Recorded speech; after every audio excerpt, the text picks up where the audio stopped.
hanapin po nila yung si Optimus Primal para po sa weapon na kakailanganin nila. Na kasama po nila si Windblade. Na si Windblade po ay isang karakter na napakaganda rin na kumbaga speaker. Kumbaga siya daw yung speaker, yung kumbaga siyang siyang na guess na naging speaker ng mga combiners. Yun naman yung papel ni ni Powerglide. Kay Powerglide ni Windblade na isa rin sa karakter na napakaganda.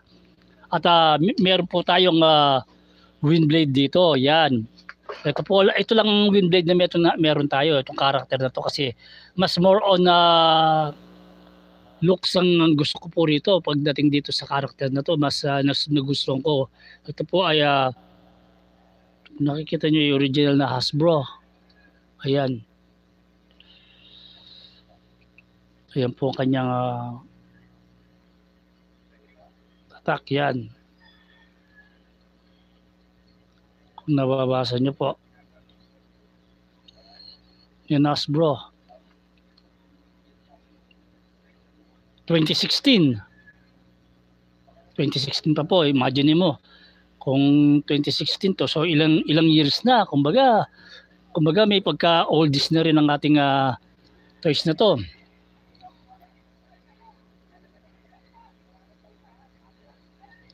It means 8 years old na po ang 8 years old na po itong figure na to. Ang tutusin. Kaya kung nakikita nyo na napakaganda po ng kanyang ihahalo po natin ito para makita niyo naman yung scaling niya. Kasi doon sa talaga na maliit lang si Windblade.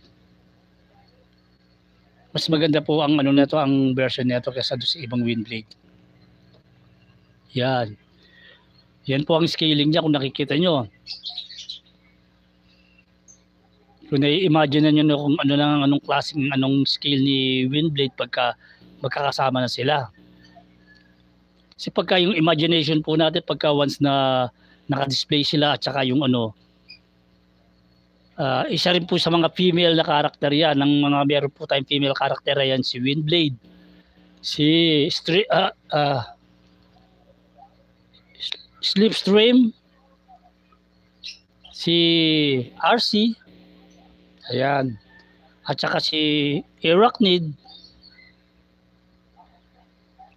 Yan po ang mga female karakter na meron tayo. At saka si Slash. Si Slash po ay yun yung member po ng Dinobots na pinakamaliit.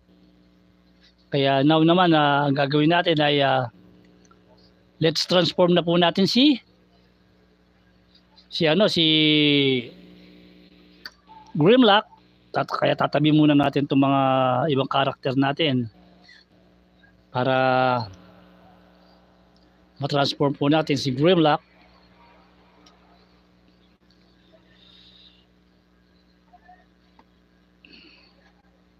Kaya sa mga dyan na nanonood, I hope nag-i-enjoy po kayo pinanonood ang ating mga showcase, ang ating mga Transformer character. Na yung mga iba po ay kahit busy po sila, alam ko pasilip-silip po sila sa ating live streaming. Kaya enjoy nyo lang po yung panonood.